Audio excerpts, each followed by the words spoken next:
పాత నగకు సమానమైన బరువుకు నగలు తీసుకోండి. నయా పైసా ఇవ్వాల్సిన పనిలేదు. లలిత అడ్వాన్స్ ప్లాన్. వదినమ్మను పిలుస్తా ఉన్నాడు.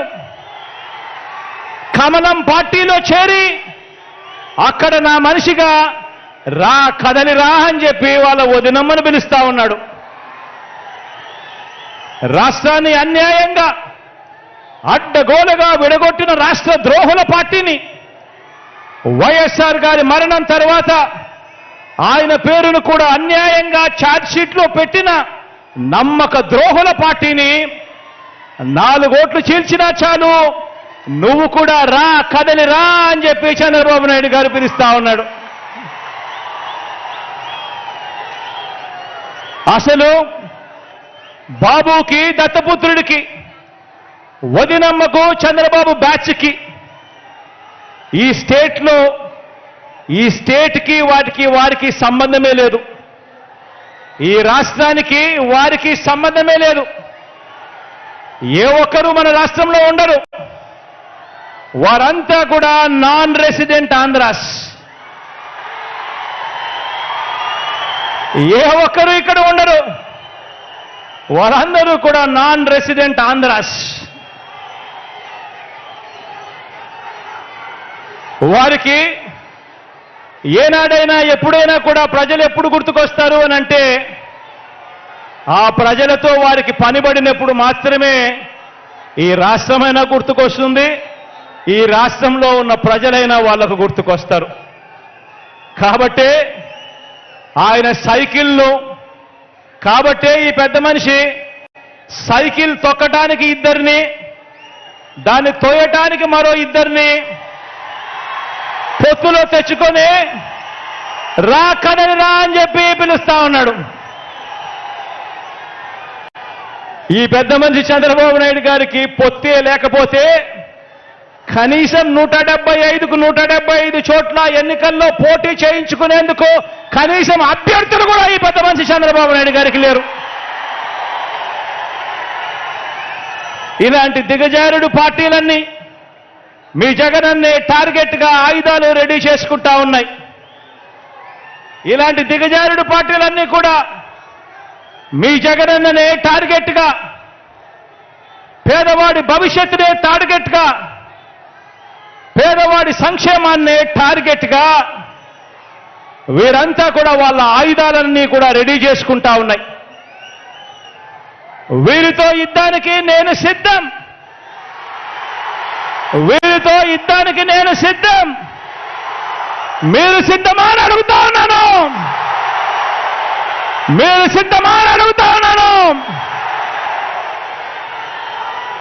ఈ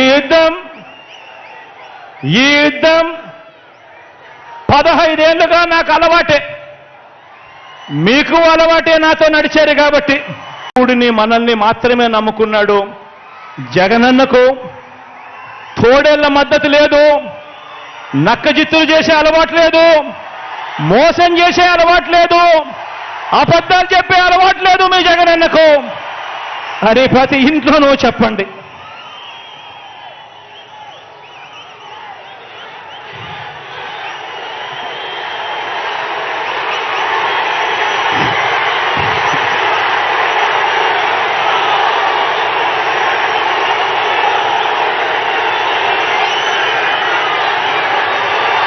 ఒకటి అసెంబ్లీకి, ఒకటి పార్లమెంటుకు, ఒకటి అసెంబ్లీకి, ఒకటి పార్లమెంటుకు ఫ్యాన్ మీద మీరు నొక్కితే మీరు గత ఎన్నికల్లో బటన్ నొక్కి పెట్టెలో బంధించిన చంద్రముఖి బెడద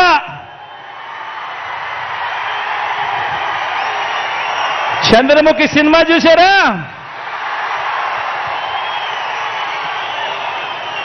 ఒకటి అసెంబ్లీకి, ఒకటి పార్లమెంటుకు ఫ్యాన్ మీద నొక్కితే మీరు గత ఎన్నికల్లో బటన్ నొక్కి పెట్టెలో బంధించిన చంద్రముఖి బెడద ఇక శాశ్వతంగా మీకు ఉండదు.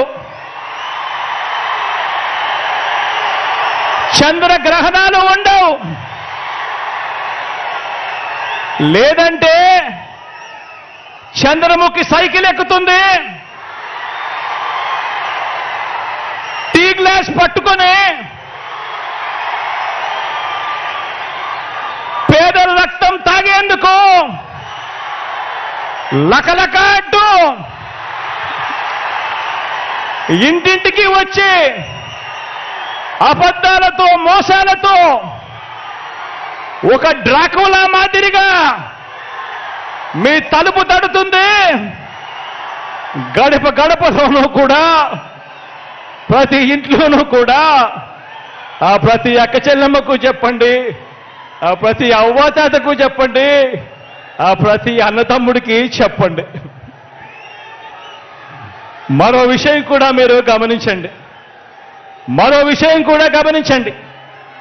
14 ఏళ్ళు సీఎంగా చేసినా కూడా చేసుకునేందుకు ఏమీ లేదు కాబట్టి, చెప్పుకునేందుకు ఏమీ లేదు కాబట్టి చంద్రబాబు రాజకీయం అంతా కూడా పొత్తులు, జిత్తులు, నక్క జిత్తులుగా సాగుతా ఉంది చంద్రబాబు గారిది. 14 ఏళ్ళు ముఖ్యమంత్రిగా పరిపాలన చేసి నేను ఇది చేశా అందుకే నాకు ఓటేయండి అని చెప్పి అడగాల్సిన పొజిషన్లో ఉన్న 14 సంవత్సరాలు ముఖ్యమంత్రిగా చేసిన వ్యక్తి చెప్పుకునేందుకు ఏమీ లేదు కాబట్టి రాజకీయాలన్నీ కూడా వాళ్ళయి పొత్తులు, జిత్తులు, నక్క జిత్తులతో సాగుతా ఉంది. ఈ మధ్య ఈ చంద్రబాబు గారికి ఎన్టీ రామారావు గారు గుర్తుకొస్తా ఉన్నాడు. వెన్నుపోటు పొడిచేది ఆయనే, మళ్ళీ ఎన్నికలప్పుడు ఎన్టీ రామారావును గుర్తు తెచ్చుకునేది ఆయనే. ఈ మధ్యకాలంలో ఆయన అంటా ఉన్నాడు, తెలుగుదేశం పిలుస్తోంది రా కదలి రా అని చెప్పి అంటా ఉన్నాడు, పిలుస్తా ఉంది. ప్రజల్ని కాదు పార్టీలను పిలుస్తా ఉన్నాడు, దత్తపుత్రుడిని పిలుస్తా ఉన్నాడు. నేనిచ్చే ప్యాకేజీ కోసం రా కదలి రా అని చెప్పి దత్తపుత్రుడు